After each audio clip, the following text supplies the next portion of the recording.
को बताया ना, इनकी किसी से कोई बात नहीं हुई, ये मेरी दरखास्त पे आए हैं। हम ये बताना चाहते हैं जो लोग इस वक्त फैसला साज हैं कि मुतल्लिका डॉक्टर साहिबान, डॉक्टर खुर्रम मिर्ज़ा साहब हैं, ये आई स्पेशलिस्ट हैं, कि दोनों यहाँ मौजूद हैं जिन पे खान साहब को एतमाद है। कोई वजह नहीं है कि इनको ना मिलने दिया जाए। ये मुकम्मल प्रोफेशनल हैं, इनका सियासत से कोई ताल्लुक़ नहीं है। डॉक्टर आसिम यूसुफ पहले भी खान साहब को देख चुके हैं और बाहर आके इन्होंने सिर्फ मेडिकल बात की है, कोई और बात इन्होंने कभी नहीं की। तो इनको ना मिलने देना बिल्कुल नाकाबिल फ़हम है। तो अब ये मौजूद हैं, कोई बहाना नहीं हो सकता कि डॉक्टर साहब नहीं हैं इसलिए नहीं हम मिलने देंगे। तो ये आ गए हैं, किसी वक्त भी अगर इजाज़त मिलती है ये दोनों डॉक्टर साहिबान मौजूद हैं। अच्छा डॉक्टर साहब ये सर आप कहाँ पर मौजूद थे और जब आपको इतला मिली तो लाहौर से आए हैं। अच्छा लाहौर से अभी पहुँच रहे हैं जी। अच्छा डॉक्टर साहब ये बताइएगा, इससे पहले खान साहब से आखिरी मुलाकात आपकी कब हुई थी और खान साहब ने क्या आपको बताया था अपनी आईज में उनको जो प्रॉब्लम है, इस हवाले से कोई शिकायत की थी आपको, कोई प्रॉब्लम थी उनको? जी अब जी साल से ज़्यादा हो गया। नवंबर 2024 में मैं आखिरी दफ़ा मिला हूँ खान साहब से। उस वक्त उनकी सेहत बिल्कुल ठीक थी और आंख का कोई मसला नहीं था उनको, जो कि उन्होंने मुझे बताया हो। अच्छा मीडिया में जो इस वक्त रिपोर्ट हो रहा है खान साहब की आइज़ के हवाले से, आप आई स्पेशलिस्ट हैं, जो इस वक्त इन्फेक्शन बताया जा रहा है, कितना सीरियस है इन्फेक्शन? नॉर्मली एक पेशेंट के लिए होता है? कोई नहीं है, ये एक और कंडीशन होती है जो अभी तक पता लगा। मैंने तो देखा नहीं है, मुझे तो पता कुछ नहीं है, जिसको सेंट्रल रेटिनल वेन ओक्लूजन कहते हैं जी, CRVO के नाम से आप लोग उसको बोल रहे हैं। उसमें वेन ओक्लूजन होती है। अब मसला ये है कि किसी को छोटा हार्ट अटैक आया, किसी को बड़ा हार्ट अटैक आया, बहुत सारी उसकी कैटेगरीज होती हैं। हमें ये नहीं मालूम कि वो कितना है, क्या है। सिर्फ ये कि मेरे यहाँ आने का मकसद ये है कि ये मेरी फील्ड है, रेटिना वालों की फील्ड होती है ना ये। तो इसलिए एक नज़र देख के कोई इलाज में कोई सजेशन ये वो, आई एम श्योर डॉक्टर साहब जिन्होंने देखा है, वो पेम्स के डॉक्टर साहब हैं, उन्होंने बिल्कुल ठीक इलाज किया है। मुझे उसकी डिटेल भी नहीं पता, हमें कुछ भी नहीं पता। किन सर्कमस्टांसिस में इसका जो ऑपरेशन है वो किया जाता है? इसमें बेसिकली इंजेक्शन चाहिए होते हैं आँख के अंदर, और वही वाला जो हमने अभी तक सुना था कि वो कि यहाँ लगाएं या हॉस्पिटल में, वो कभी भी यहाँ नहीं लग सकता। वो हॉस्पिटल एनवायरनमेंट में, हॉस्पिटल ऑपरेशन थिएटर में, सादे हॉस्पिटल में भी नहीं, ऑपरेशन थिएटर के अंदर लगते होते हैं। सो जो उड़ती उड़ा मुझे इन्फॉर्मेशन है कि शायद उन्हें वो लग चुका है, विच इज़ गुड, लेकिन और भी कुछ चीज़ें होती हैं वो देखनी होती हैं। एक जब लग जाए तो उसके कितना दौरानिए बाद मजीद कितने स्पेल्स में इसका तो इलाज होता है? ये होता है महीने बाद एक आध और चाहिए होता है, फिर एक आध और चाहिए होता है, लेकिन बीच में इसके अलावा भी और इंजेक्शंस और कभी कभार लेज़र का भी इसमें कोई ना कोई रोल होता है। बट जाहिर है वो देख के ही पता लगेगा ना कि उनको क्या चाहिए, किस चीज़ से फ़ायदा होगा, कितना स्वेलिंग कितनी हुई हुई है रेटिना में। सो ये सारी चीज़ें देख के बड़ा टाइमली इसका इलाज जो है वो प्लान करना पड़ता है। अच्छा सर ये बताइएगा कि आप कह रही हैं कि उनको ऑपरेशन थिएटर में लेके जाया जाता है, फिर जाके इलाज होता है, तो आप भी तो यहाँ पे अभी किन इक्विपमेंट के साथ आप आए हैं?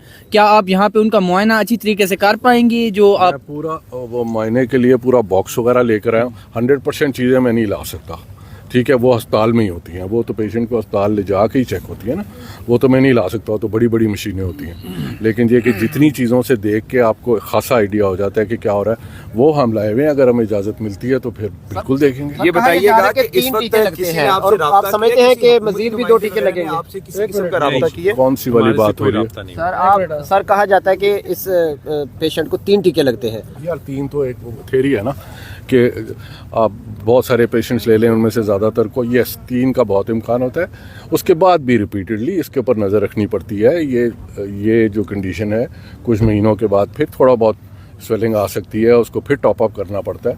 ये थोड़ा सा ऑन गोइंग 2-3 साल का ऑन गोइंग प्रोसेस हो जाता है। सर ये बताइएगा, CRVO में अगर सर्जरी हो जाए तो कहा यह जाता है कि इसकी सर्जरी दोबारा भी करानी नागुज़ीर बन जाती है, इसमें कितनी सदाकत है? हमें हमारी रहनुमाई फरमाइएगा। CRVO वगैरह के लिए बहुत पुराने ज़माने में सर्जरीज हुआ करती थी कि आप आँख के अंदर जाके तो चीज़ें खोलते थे। अब इंजेक्शन आ गए ज़्यादातर। प्रॉब्लम ये है कि देर हो जाए या ये कि उसका थोड़ा सा इनकम्प्लीट इलाज हो तो फिर ये बहुत ख़तरनाक हो जाती है। प्रेशर आसमान पे चला जाता है आँख का और अंदर ब्लीडिंग होती चली जाती है, और फिर वो ग्लाकोमा, काला मोतिया जिसको कहते हैं, इस किस्म की चीज़ों से बचाना है।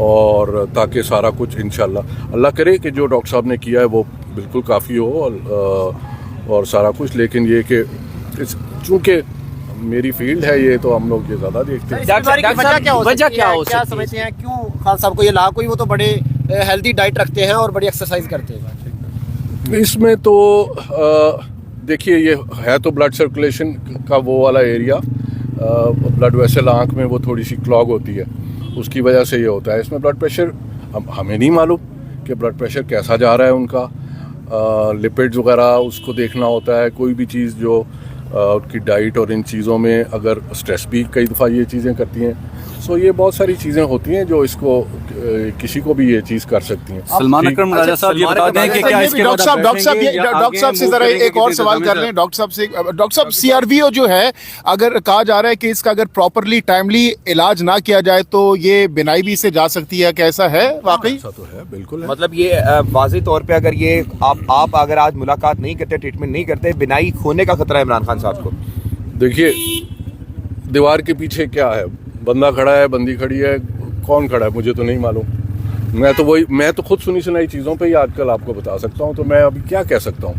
हाँ, जाहिर है मैं तो देख के ही कमेंट कर सकता हूँ कि हाँ अल्लाह, मैं तो दुआ है कि जी, मेरी तो दुआ ये है कि ट्रीटमेंट जो हुआ उनसे उन्हें फ़ायदा हो जाए और जल्दी जल्दी ठीक हो जाए। अच्छा, ये बता दें कि आपको कंप्लीटली शिफ्ट करना पड़ेगा पिम्स हॉस्पिटल में, कुछ महीनों के लिए शिफ्ट करना पड़ेगा सर? आप ये सजेस्ट करेंगे? क्या करेंगे आप? या डॉक्टर साहब से डॉक्टर साहब से जरा बात, डॉक्टर साहब सजेस्ट करेंगे? करना जारी रहता है तो यहाँ तक बताया जा रहा है कि डॉक्टर साहब को नहीं आइडिया सुबह तक, तो आप भी सुबह तक ही इनके साथ रहेंगे? डॉक्टर साहिबान को हम कहीं ठहराएंगे। सर ये एक शॉर्ट सा क्वेश्चन कि आप ये सजेस्ट करेंगे कि इमरान खान साहब को पिम्स मुंतकिल किया जाए कुछ महीनों के लिए? जैसे आपने कहा कि 3 साल तक इसकी केयर जो है वो जरूरी होती है। नहीं, 3 साल ऑनगोइंग, उनके बीच में बस regular checkups as medically required ये होने चाहिए, आना जाना। और बेहतर ये है अगर हो सके कि ये चीज़ जो टेस्ट और चीज़ें हॉस्पिटल सेटिंग में होती हैं ना, वो उठा के चीज़ें ला के यहाँ कंप्लीट नहीं होती, सो वो होता रहे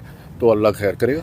यानी आप भी ये रिकमेंड करेंगे कि उनको हॉस्पिटल एडमिट करना चाहिए, वहाँ मुंतकिल करना चाहिए? यही सवाल उन्होंने किया ना, आपको इसका तो मैंने यही जवाब दिया कि उनके जब कभी प्रोसीजर होता है तो अस्पताल में रखना पड़ता है। कभी अगर खुदा ना खास्ता ये चीज़ कॉम्प्लिकेट होती है और आगे को जाती है और बड़ा प्रोसीजर करना फिर तो अस्पताल रहना पड़ता है। इसलिए सवाल रिपीट कर रहा हूँ क्योंकि आप अगर मुलाकात अंदर होती है तो जाहिर सी बात है आप भी जाएंगे, तो फिर आप यही वहीं पर ये अपना मौका इख्तियार करेंगे। क्या यहाँ पर जो इलाज है वो पॉसिबल नहीं है?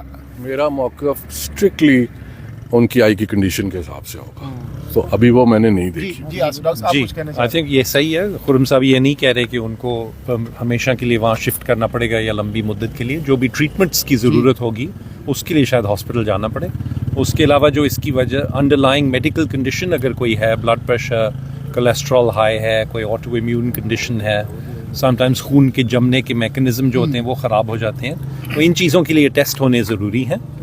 सो हॉस्पिटल प्रॉबली जाके टेस्ट भी होने चाहिए, ट्रीटमेंट्स भी अगर और करनी हुई तो वो होंगी, यस वो यहीं पे मिल जाएंगी। लेकिन ये लंबा प्रोसेस है, 2-3 साल तक रेगुलर आँख के स्पेशलिस्ट को बार बार देखना पड़ेगा और हो सकता है वक्फे से कभी ट्रीटमेंट भी दोबारा करनी पड़े, यानी अंडर ऑब्जर्वेशन रखना पड़ेगा। आप क्या मशवरा देते हैं कि इमरान खान साहब को जेल से शिफ्ट करके क्या इस वक्त अस्पताल में शिफ्ट कर देना चाहिए? आई थिंक ये हम दोनों जवाब दे दिया ना। देखिए, हमारी जो तशवीश है वो इसी वजह से है कि जो सिम्टम बताए जा रहे हैं, जो सुनने में बात आई है, डॉक्टर साहब ने आपको बताया ये बड़ा स्पेशलाइज्ड फील्ड है। गाड़ी में मुझे इन्होंने बताया कि हर आई स्पेशलिस्ट का ये फील्ड नहीं होता। रेटिना जो है उसकी एक मखसूस स्पेशलाइजेशन है। तो हमें नहीं पता कि जब ये रात उनको लेकर गए वहाँ तो उस वक्त किसने उनको देखा, क्या वो वाकई इस शोबे के स्पेशलिस्ट थे जिन्होंने उनको देखा। तो हमें बहुत तशवीश है। तो ये ना बताना हमें कि किन डॉक्टर साहब ने उनका इलाज किया, वो रिपोर्ट्स कहाँ हैं, क्यों हम वो रिपोर्ट्स को नहीं देख सकते। डॉक्टर साहब को हम रिपोर्ट्स दिखाएं, उनकी बुनियाद पे वो खान साहब का मायना करें, आगे जो भी तशखीस है वो इलाज हो। तो ये एक बुनियादी हक है खान साहब का, ये बुनियादी हक है पाकिस्तान के अवाम का। खान साहब अच्छा, सलमान अकरम राजा साहब ये बता दें कि आप डॉक्टर्स तो आ गए हैं, जो कि बहुत अच्छी बात है। क्या आप इंतजामिया से बात करेंगे कि डॉक्टर्स आ गए हैं या वेट करेंगे, वो आपसे रब्ता करें? हमारे कुछ दोस्त बदस्तूर गुफ्तगू कर रहे हैं या करने की कोशिश कर रहे हैं। यही कहा जा रहा है कि इंसानियत का तकाजा है। अब कोई वजह नहीं है कि 2 प्रोफेशनल डॉक्टर यहाँ मौजूद हैं जिनका सियासत से कोई ताल्लुक नहीं है, वो क्यों नहीं देख सकते इमरान खान साहब को। डॉक्टर आसिम यूसुफ जो हैं ये शौकत खानम के चीफ मेडिकल ऑफिसर हैं और यही खान साहब के रेगुलर डॉक्टर हैं। क्या इस बात की भी श्योरिटी दे सकते हैं कि अगर डॉक्टर साहिबान अंदर जाते हैं खान साहब का ट्रीटमेंट के हवाले से तो बाहर आकर वो जस्ट मेडिकली बात करेंगे? बिल्कुल। इस बात की श्योरिटी दे रहे हैं आप मीडिया पर? ये इनका प्रोफेशनल भी इनका स्टेचर यही है, ये बिल्कुल नामुमकिन है। और पहले 2-3 दफा कई दफा 5-6 दफा देख चुके हैं, कभी डॉक्टर आसिम ने सिर्फ हेल्थ बुलेटिन ही आके बताया कि उनकी